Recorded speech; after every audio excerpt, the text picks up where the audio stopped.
There we go. Hi, everybody. It is Margaret, and I am so glad to be here today with Lynn from the Tie Chest. Say hello, Lynn. Hi. Thanks for having me. Absolutely. We've had a bit of a technical difficulty getting started. No, not at all. But I just want to thank everybody in the chat. Oh, good. We are on the right channel because we tried making a few new links, and yeah, we got it going. So we are on the right channel now. Yay. Deep breaths. So, how's it going? Good. Good. Are you asking me or the chat? Sorry. Are you asking me? Yeah, I'm asking you. Okay. I'm going good. It's going good. Yeah. Good. I'm really happy to be here, and I'm honored that you asked me to come on. Oh no, I was so happy that I found your channel. I just got to doing more and more research, and I came across your channel. Of course, now the door is opening. Not go ask Daddy. No. Are you kidding me? Go ask Daddy, please. I'm gonna hurt you. James. I'm not really gonna hurt him. That sounded horrible. What a great way to start the show, right? Okay, now I'm flustered. Okay. So yeah, I was doing more and more research about men's accessories, and I came across your channel on YouTube, and so I thought I would ask you to come on and talk men's accessories with us. So hello. Super. Okay. I'm gonna mute this 1 second. Hang on.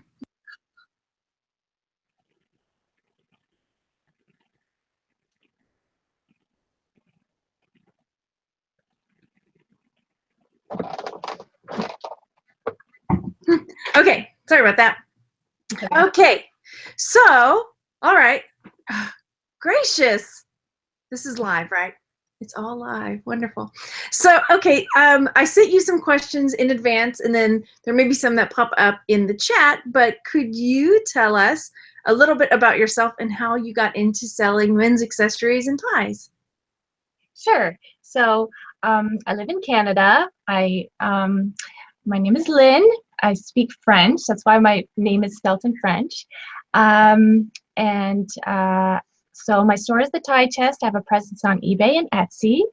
And the way I got started selling was I used to be a teacher, and then I had 3 kids, and then teaching and kids didn't quite mesh together for me. I wanted to be more flexible, to be home with the kids. There's 3 of them, 5, 7, and 9. So I totally get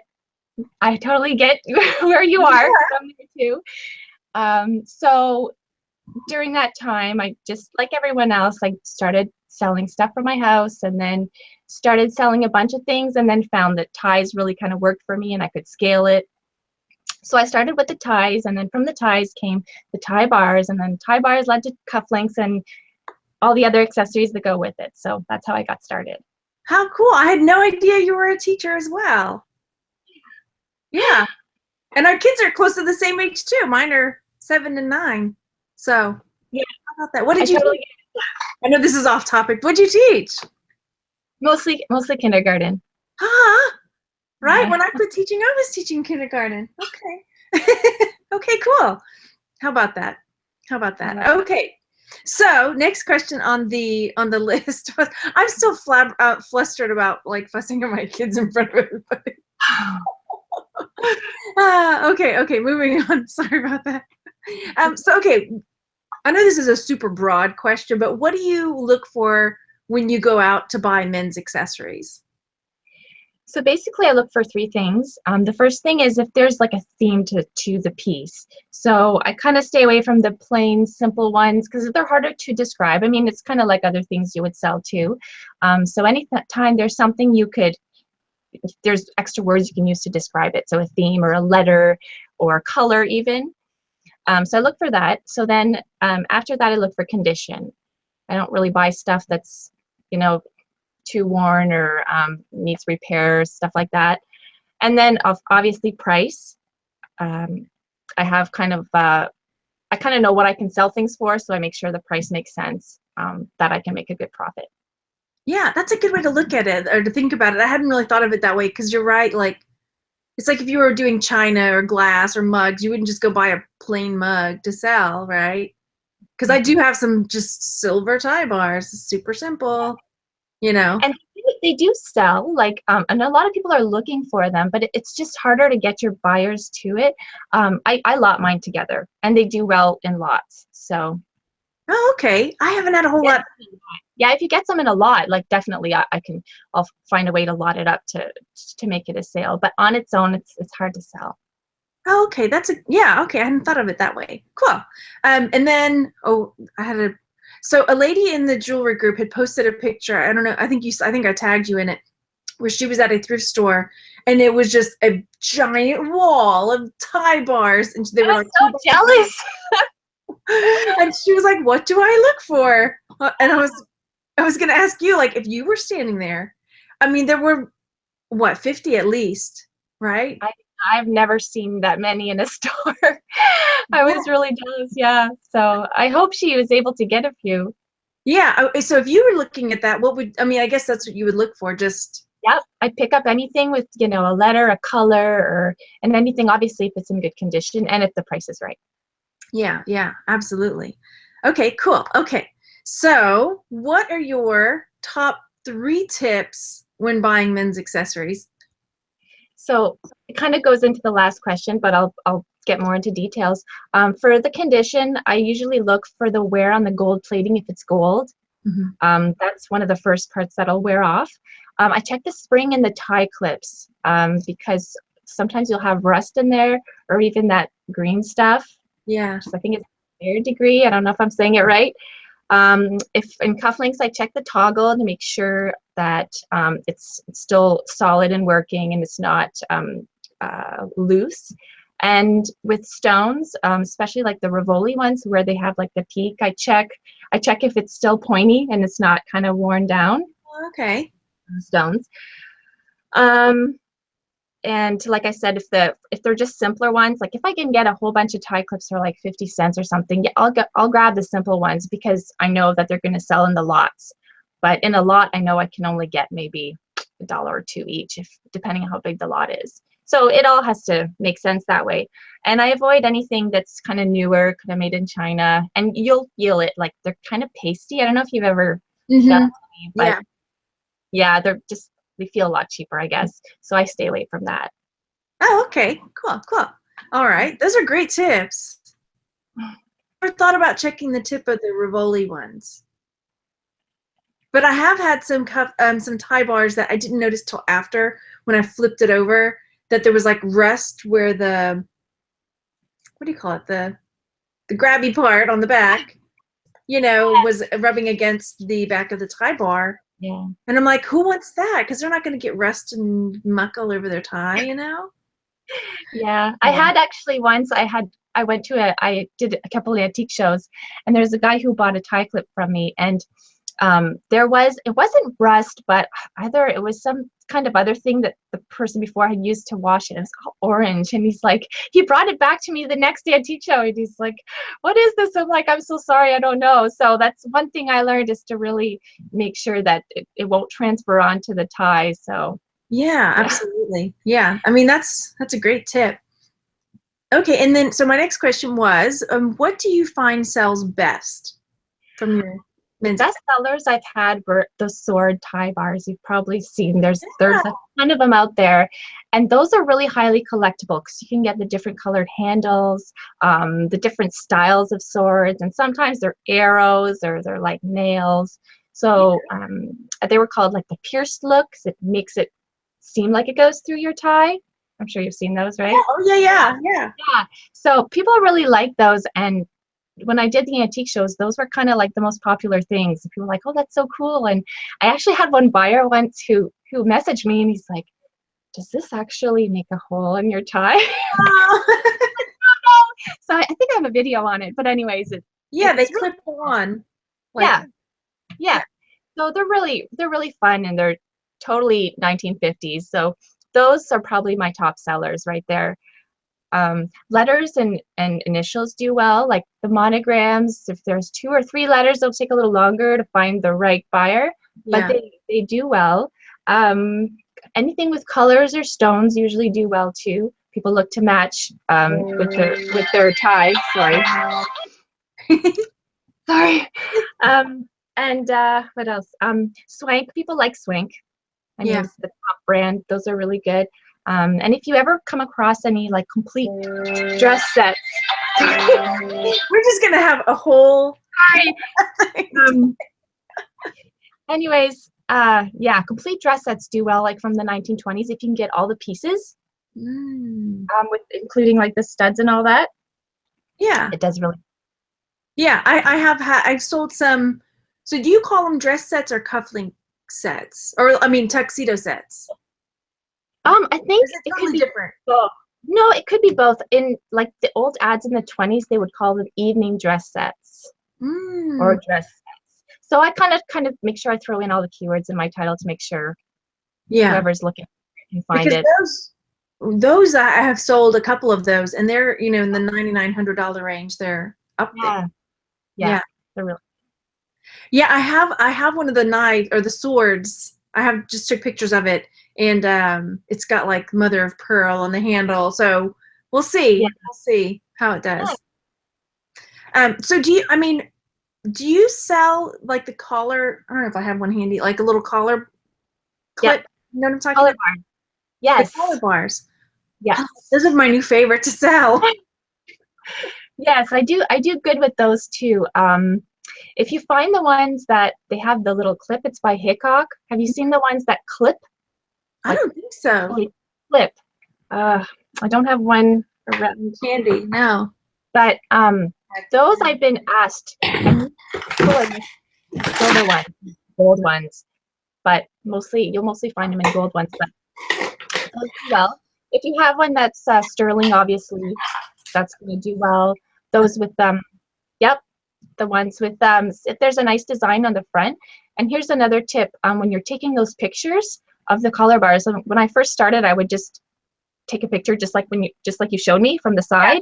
But people actually want to see what the front looks like, because that's what people are gonna see when they wear it. So I try to take a pic. Sometimes I clip it onto a white piece of paper or a white tie so people can see that front part. Yeah, let me show it just real fast to everybody. Yeah. So like that, yeah. So I haven't seen any with like decorations across the front. I mean, this is about as decorative as I've Yeah, seen. some have like etchings or a pat like ribbed or Oh, okay. like that. Yeah. Yeah. Oh, that's true. I think I did have one that had kind of like etched little like chevron look on it. One of them. Yeah, yeah, yeah. Okay, cool. Yeah, because there's some that are shaped in like golf clubs or other shapes. Those are really cool. Yeah. I mean, and then a lot of people they might find them in a jewelry jar and not even know what they are. And once I realized what they were, I was like, whoa. Yeah, anyway, those are good to sell. I like. Okay, so next question I had was, what do you think is more important, the style, the brand, or the age and time period? I think style definitely, because everyone's looking for a certain something. So the brand helps, but I think it's not a be all end all. I mean, Crements, or I don't know if I'm saying it right, Yeah. and Swank are by far, like, people love those brands. So those are really good. But style is always good too. The age, I find people are looking for that mid-century stuff. So I have a lot of like antique Victorian, the beanbacks, but they're really slow sellers. I think people mostly like the toggles and the security of the toggles. Yeah. And people are also doing vintage weddings, and they have sometimes they're doing 1940s wedding, 1950s wedding. So they really want something from that time period. So I've had a lot of brides come and ask me, oh, can you suggest something? I'm having a 1930s wedding or whatever. So Yeah. Yeah. Okay. Cool. Now that you mentioned that, I've had these beanbag ones up forever. So I think you're right. I mean, I knew generally I think people look for the style, but I hadn't thought of that. Yeah, and I'm wondering if in the French cuffs of today, if the slit's a little bit bigger, maybe someone can correct me if I'm wrong, but I think that the beanbacks would be more likely to slip out than the toggles would. maybe. So that might be why, I'm not sure. Yeah. No, that's great. Yeah, I didn't think about it. Okay, so next question is, and you guys in the chat, if you've got any questions, please pop them in there and we'll answer them. Or if you're watching later, leave a comment down below and we can come talk again. Okay, so next question was, what advice would you give to someone just getting started looking into selling men's accessories? So my number one tip, and this kind of not just with men's accessories, but really anything that you're gonna kind of scale or you have a lot of the same, is to make sure you have a really good inventory system, because you want to be able to find those things really quick. And jewelry, it can just all look the same, and you could be fishing through whatever. So I have the system I use, and that's the picture I sent you. Let me screen share it for you. Let me Okay, so what it is, they're like the hardware boxes where for like screws and all that. And so every drawer is numbered, and in every drawer I have maybe 5 or 6 pieces, but I make sure that they're all different. So I don't put like maybe 2 plain gold colored cufflinks in the same one, because I want to make sure that, like, if my kids will sometimes help me and they go and pull the jewelry that needs to be shipped. So I'll be like, say, go into drawer number 10 and find me, the golfing tie clip, and they can find it right away. And so I use the number of the drawer into my custom label field in eBay. And so that way it's really simple to go find it, and it's fast. And also, when it comes to doing inventory, which is another thing you should do once a year, I do mine in July because sales are generally pretty slow. You can sort by custom label, and so they're all going to be in order in eBay, and then I can just go drawer by drawer and make sure everything is still there. So this system works really well for me. I mean, if you have another one that works well for you, that's great. I'm not saying this is the best, but it is one way if you're looking for a quick way to make sure everything is organized and you can find things fast, and also that someone else who doesn't necessarily know your product as well as you do can come in and grab, pull whatever needs to be pulled. Okay, so I'm really interested in this, especially for checking inventory. So where are you putting, like in your eBay listing, what field are you filling in for your inventory? A custom label. Custom label, okay. Yeah. Okay. Because I've been starting to put an inventory note just in my listing, but I could, because I've started that with I've been doing more jewelry, so. Okay. Yeah, I put it in the custom label. I also put the date that I listed, so I know how old things get. And I also put the cost of goods for me, for my own bookkeeping purposes. But I duplicate the drawer number. Yeah. I put it in my listing as well, because sometimes I make mistakes. I'll forget to change the custom label, or I'll forget. So sometimes I'll go in a drawer and I'm like, oh, it's not there. Oh my gosh, what am I going to do? And then I click into the list and I see that, oh, I just forgot to change the number. And it's kind of a way to, a backup plan for me to be able to find stuff, because I've had a few treasure hunts I've had to go on because I put things in I put the wrong number. So no, I get, yeah. I'm going to back up for just a second, because there was a couple questions in the chat about what's a beanbag cufflink. So I'm going to do a screen share real quick to share. You probably have some hints, right? Sitting right there, but I'll show a picture. So these are beanbag cufflinks, where like a straight back, and then there's like a bean on the back, or sometimes it's a ball back and it's more round. And then when we talk about a toggle back, it's the kind like this that flips down, looks like a bullet, bullet back, bean, toggle back, that kind of thing. Yeah. So that's what we meant. Sorry, y'all. Thanks for stopping us. And there. Oops, I'm showing the wrong thing. What am I showing? Okay. So Gina was asking, does your husband ever wear any of your items or your cast-offs? No, I do. Oh. I actually found a couple French cuff shirts, and I wore them when I do the antique shows, and I like to wear them and show them off. But my husband doesn't really, he doesn't have to dress up that dressy for work, and I don't even think he has a French cuff shirt. So. Wow. Cute, though, yeah. And then Lydia wants to know, do you put each pair in little baggies in the tiny drawers? No. No.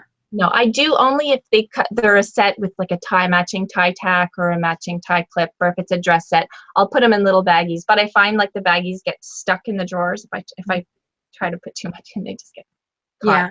So I just make sure I don't fill it too much so they're not totally like squished in there. But I'll put just enough so it's comfortable. Yeah, yeah, absolutely. Because I started that system too with the drawers like you were showing. And I try not to put too many, like, you know, with necklaces and things like that in there, just a couple. Because Yeah, you don't, yeah. Okay, so I know we're going off the list a little bit, but there's another question in the chat. And Debbie wants to know, and this might be something that you could take a picture of to share with the group later, is how do you set up your photographs for ties that work best for you? For the ties, if you go in my store, you'll see they're almost all done the same way. I roll them up, and basically looks like a toilet paper roll. The best way I know how to say it. That's the way I found works best. If it's a tie that has a design like up here, and then I can't roll it, I might just make it on a diagonal. But yeah. Yeah. And the links for all of Lynn's shops and eBay and everything is down in the description box below, her YouTube, everything like that. Cool, cool. I'd like to see how you set up your photographs for the cufflinks and stuff like that too. I saw that you take a lot of pictures of the tie bars on a tie. Yeah. Yeah. I like it better. It takes longer, which is I'm always struggling with. Oh, should I just, because time is money, and so I'm like, I like the way it looks, and I've dry cleaned that one tie like I don't know how many times. Sometimes it'll just gets dirty, so I try to dry clean it on a regular basis. But I wish I could find another one of those. Yeah. Well, I saw you. Sorry, go ahead. And I tried with other pattern ties, and it just doesn't look as good. And I kind of like the consistency of having the same one too. Yeah, I saw that you did that because I never really, it makes sense to do it, right? I never really did that with it on a tie, and I was like, I'm going to do that. And I like it. And you're right, like the consistency of seeing it and seeing that, because then when you're doing tie tacks and then there's like the little roly-poly back on the back, and when it's on a tie, you can just focus on what the tie tack is. Yeah. Let's see. Yeah, your audio is crackly a little bit. I'm not sure if it's. Can you talk for a second? Okay. It's I don't know if it's still crackly now. It's a little robot-y. I don't know if it. Let me know in the chat if maybe it's me or maybe it's. Let me know. Okay, I'm talking anyway. to you better now. Is it better now? Maybe still a little robot-y. Anyway, we'll just keep going. Maybe it'll pass. Okay. Okay. Very crackly, Maggie says. Okay. Well, we'll see. Maybe it'll. Is it raining there? Not that I know of. No. Oh, nope, still crackly. Okay. All right, so we'll move forward because we had so many problems with audio. I'd hate to ask her to do anything. But we'll just keep going. Okay. So the next question that I sent was, what are some of your favorite pieces? Okay, I love the pieces with pictures, with old pictures. And so I sent you a couple of examples of the ones with the old pictures. Here we go. Okay, these are so cool. It's a bride. I don't know if you can see her veil. Yeah. And this wasn't an insert. Like, this is not a picture someone put in. Like, it was actually like made into the cufflink. So it's just the coolest thing. I don't know if she's someone famous or not, but I just really love that one, that set. And the other one I have is a tie clip. And a lot of people, sometimes there's no initials engraved in these kinds. So, and a lot of people don't know if they open. So yeah, if you go on that picture right there, you can see that it opens and there's a picture in there. So, that is so cool. I have another one right here that I have with me here. I'm hoping it'll come through, but I'm not selling this one because I like it. It's just a money clip, but if you open the money clip, there's a picture of mom and dad. Aww. 2 boys. That's so cool. like, yeah, if you can hardly tell that there's actually a thing that pulls out here that has the pictures. Oh my goodness, that's so awesome, Lynn. So I like. And I'm blown away by this tie bar. I'm gonna screen share it again because honest to goodness, I've had some that looked like this, but I never Open them. thought to try to open this little bit right there. Yeah. Now I'm like, I need to go back and see if I still have them or if they sold already or what. Yeah. That's so cool. That was super cool. Lydia was saying in the chat, hang on. That she was saying that this is perfect for us selling smalls. It's hard to organize the tiny things, and thanks for sharing. Okay, so the next question that I had for you was, what do you do with odd or solo cufflinks? They do really well in lots. So I usually put them aside in a box for maybe a year, and then I'll go in and lot them up. I usually put all the stones together, all the ones with themes together. So crafters usually will buy them. At some antique shows that I've done, I've had crafters come in. One of the ones that came and bought a lot of them from me, she does like those, those Christmas trees with the collage of all the things. So things like that. So they do really well. I still have like 2 up, and I think they're just this plain gold tone and silver tone ones. I don't even know if they're ever going to sell. Yeah. But definitely put all the stones and colors together, and they'll sell right away. That's a good idea. Yeah, I have a bag that I've just been throwing them in. Yeah. Definitely. Yeah. Some of them, if you have like a nice swank one, like one of the really cool ones, I might try selling it on its own, because sometimes people lose one, or they might want to repurpose it for something, or buying a pair might be too expensive than buying one. So I have one that's like, I mean, it's the size of a $50 almost. It's giant, or like a dollar, big dollar size coin, or in between that and a $50 size. And it's like tiger's eye. It's really cool, but I only have one of them. So like that might be when I try to sell by itself, because it's so cool. Yeah. I've got it before. The next question was, do you sell lots? But we've learned, yes, you do. Yeah. So if you had some that you didn't realize were damaged or had more wear than you could clean up, would you end up just putting those in a lot, or? Yes. I have, I do a couple of different kinds of lots. I'll do the lots where the ones that I just can't sell on their own, they're still wearable, might have a little too much damage for my liking, or just might be too generic. I put those in a lot, and I usually get maybe $1 each for them. I'll do like 100 pairs for $100. Then I'll do like a junk lot, and those are like the really junky, not really wearable, but maybe repurposing type of things. And then if they're like broken though, they go into like a broken lot. Oh, okay, cool. Yeah, that's good to know, because I do have some of the finishes just come off more than. And I hate it when you don't realize it till you get in there to take pictures of them, and then you zoom in, you're like, whoa, I can't, Yeah. Lydia was asking, how much do you sell the single ones for?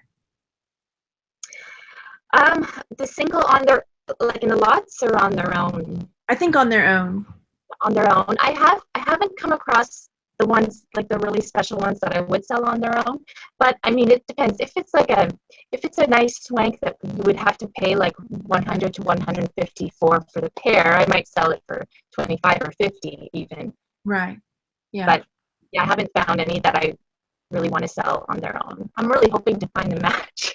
Oh yeah. I mean, I have some I set aside. I'm like, I want to hold off to see if I can ever find a match.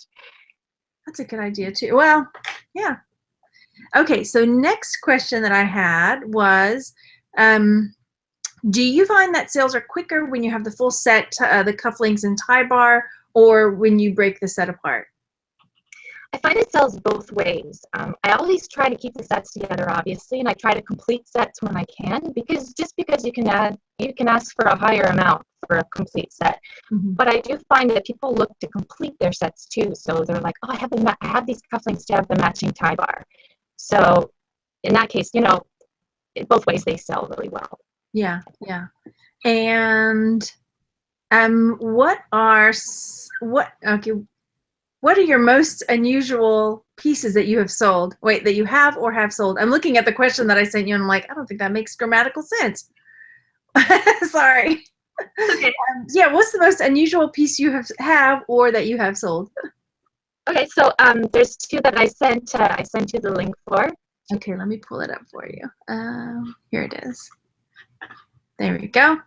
This is just kind of a funny one. Says I'm so smart I make myself sick. Oh, that's cute. Silly one. And the other one is I don't know if you've ever seen these before, but I think they're so cool. It's a tie clip, but your tie actually goes in the middle, and you can adjust. You can adjust it, and if I don't know if I'm still on the screen, but I have one in my hand. Okay, let me switch right it.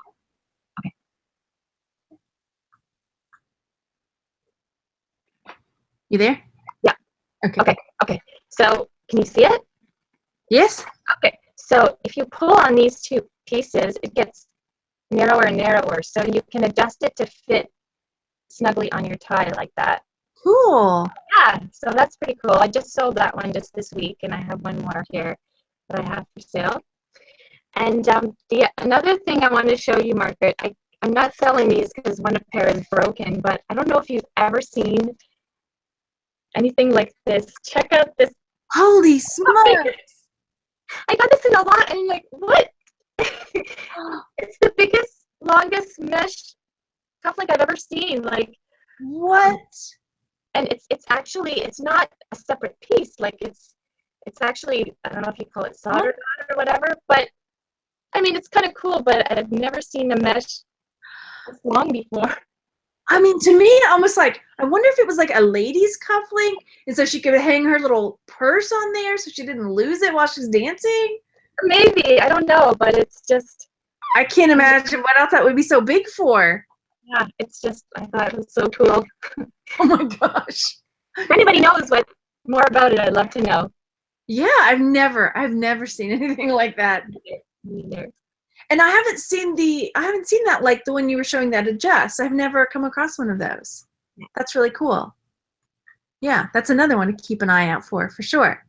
Okay, so then let's see, tie ring with belt. Okay, and I said, can you give us a quick run through on dating cufflinks and tie bars? I know you did a one of your videos, which is the first one I came across, was dating cufflinks. Yeah. So I had those two videos up, one for the tie bars and one for the cufflinks. It goes pretty much in depth, but just to give kind of a simple overview. So basically, we've talked about the beanbacks and the ball backs. The ball backs are just the ones with the ball shape instead of the bean. Then we go into the 20s, and I don't know if you want to share this, but I had my Etsy store, and I divided my store by decade. So if you want a really quick overview, like if you scroll down to my sections, keep going, yeah, you'll see they're all divided there. So if you click on the 1920s, you can kind of see what kind of cufflinks and stuff were popular in that time. So you got a lot of snaps and what they're called like the loose links that are like the double-sided ones. Those were popular in the 1920s. And then the 30s, you still have some snaps, but you have a lot more tie chains become more popular, and you have more of those like pot metal ones that kind of slide on, and you have those kind of I don't know what they look like, hourglasses or whatever. Yeah. So that's kind of the style you have in there. And in the 40s, you start to see more color. So a lot of reds and blues, and a lot of that lucite kind of cabochons. You see a lot of the initials. A lot of initial stuff becomes really popular. At the end of the 40s, you'll start to see some themes, but the theme stuff really comes into the 50s. In the 50s, there you got like all the like big initials still popular, but the big themed ones. That's where, that's pretty much the 50s. It's kind of probably the best decade of men's jewelry was the 50s. And then 60s, you'll start to see a lot more stones. And big, and then the wrap cufflinks will will come in the 60s and probably 70s. The seal of Yes. reps. Yeah. Lynn's. Yes. Yeah, sorry. So that's just to give you a quick overview. Cool. That's cool that you have it set up like that in your shop. Yeah, I try to date as much as I can, even just for myself to know what I'm talking about. Yeah, absolutely. And then, I mean, hang on. I think your video is about to start playing in the background. Okay, mute. Okay, sorry. Yeah, I mean, also for someone trying to learn more about it, that's a good place to go and just see. Like, right. I have a feeling that it's this age, but yeah, I'm gonna go ahead, since we were just talking about it. I'll just show what your hang on, where did it go? Your YouTube channel. The video I was about to play actually is the one. So this is the one. Yeah. That it's dating vintage cufflinks, and her channel is called The Tie Chest. So there's that. I won't play the video now, but they can go watch it. And this one is how to date. How old is your vintage tie bar? And she's really good. She's not like me, where she gets off track talking about her kids and whatnot. She stays really focused, so it's awesome. I was like, she's good. Okay, sorry. What was this that I just pulled up? Was that something else that you? Yeah, that's something else. Okay, that's coming later. Okay, good. So if you could, the next question was, if you could go back to the beginning when you started selling men's cufflinks, what advice would you give yourself? I would make myself test the metals and get a magnet because I'm sure I sold a lot of like finer metals that probably like, gold tone, silver tone. I didn't know not everything was marked, and I didn't know everything that was marked maybe not. Like if it's marked sterling doesn't necessarily mean it's sterling. So I've learned what sterling kind of looks like, to look for that tarnish. Also, I've learned about the stones. If they're open backed, they're a little better than just the closed back, because I think I sold like a little tie pin early on, and it was beautiful. It was just a tiny little horseshoe, and all the stones were open in the back, and I just sold it as like, oh, blingy horseshoe pin or something, and I had no idea. And I'm like, I mean, I'm not saying it was diamonds, but it could have been, Yeah. ones. But I'm like, I think I sold it for $10 or something. I'm like, if they were diamonds, someone got a really good deal. Absolutely. Well, I didn't realize till later that like I haven't been testing these, and then when I was doing some research one day, I saw somebody had one listed was like 14 karat gold, blah blah blah. I'm like, what? Because those are, I mean, as much as I know about testing stuff, I'm like, seriously. Yeah. I probably have sold some that were gold. Oh well. Okay, so what most memorable, strangest, or funniest experience while out sourcing or buying cufflinks, ties, bars, and stuff like that? Okay. Well, around here, there's not much in the way of like there's yard sales and all that, but you don't find the men's jewelry. It's not really what you find. Even thrift stores, you don't really find much. So I mostly found most of my things in big lots. So I had opened a big box of a lot of things once, and there was a pair of cufflinks in there, and looked really homemade. Like you could tell the piece was stuck, like glued onto the toggle, and it was the most hideous pair of cufflinks I had ever seen. And they were like, it was like a little square, like a 3D like cube almost, and it was covered in like, the rough Band-Aid material. Like, oh yeah. I thought, okay, this is interesting, and it was all wrapped with kind of this weird. Anyways, it was like, oh, these are interesting, right? But I'm like, okay, I don't think I'm gonna sell those, and it was just so ugly. So I just kind of put them aside to kind of lot them up later on or whatever. And then I just kept saying, I don't know, this is, and I got this weird feeling, and I'm not like a psychic or anything like that.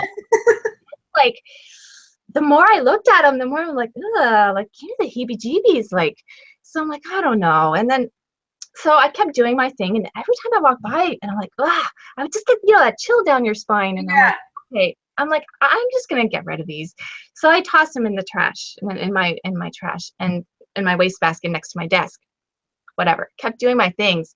And then every time I walk by, even if I'd get that feeling again, and I'm like, okay. So then I covered it. I covered the cufflinks with like another piece of trash. No, like that's fine. And every time I would walk by, I would get this awful feeling, and I'm like, okay, that's it. I had to tie up the bag and throw it out. I'm like, I gotta get this out of my house. I don't know what it was. You unpeel it to see what was inside. I couldn't. I can't explain it otherwise. It was just the weirdest, strangest thing ever. And I don't get like that over stuff ever. But just this scent chills down my spine. I don't know if they were haunted or what. You never know. They could have been like voodoo, like somebody's. Yeah, I don't know. Has somebody's hair wrapped up in there, and they were like, there was a bit of hair on it. Like it was, yeah. Yeah, it was because kind of wrapped like in an X like this with like hair or fur or something, and it had that texture. It was just, I don't know.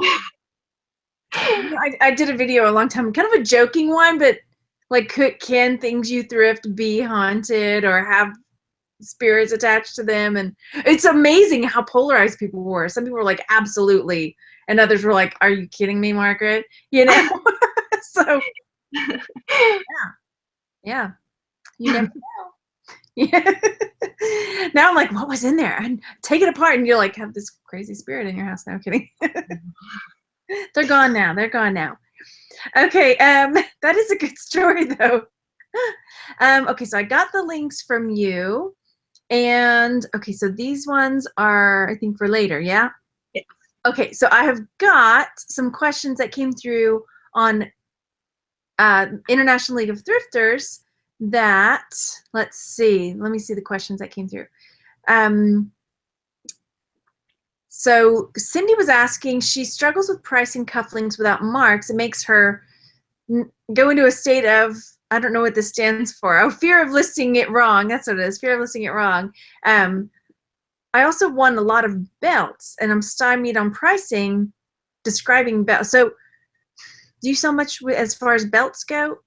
I have 2 listed, but I haven't really sold any. No. Yeah, I don't do a lot with belts, but so if a cufflink isn't marked, what would you suggest?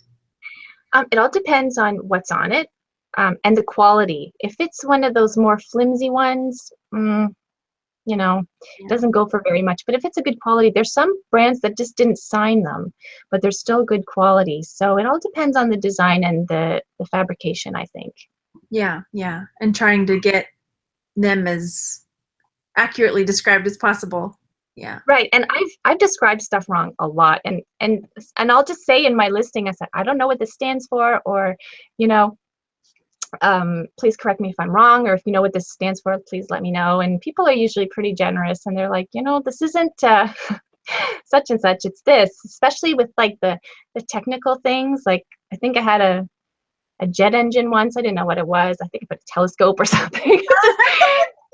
People will correct you, trust me. But it's all in you know, it's all good. Yeah, I have some that are like drill. I think it's a drill, like 3-gear drill thing. Yeah.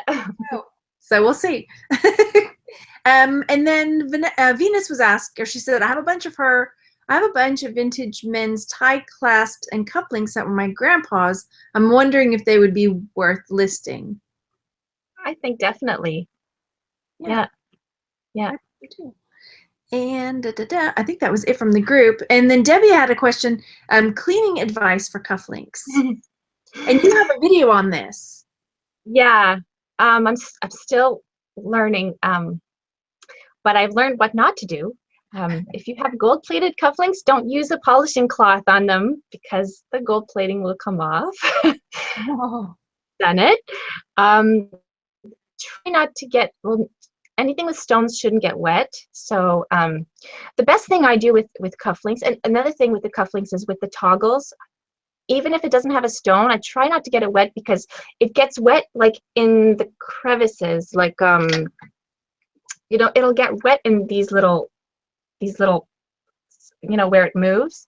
Right. And that's where it'll start, you know, rusting or whatever.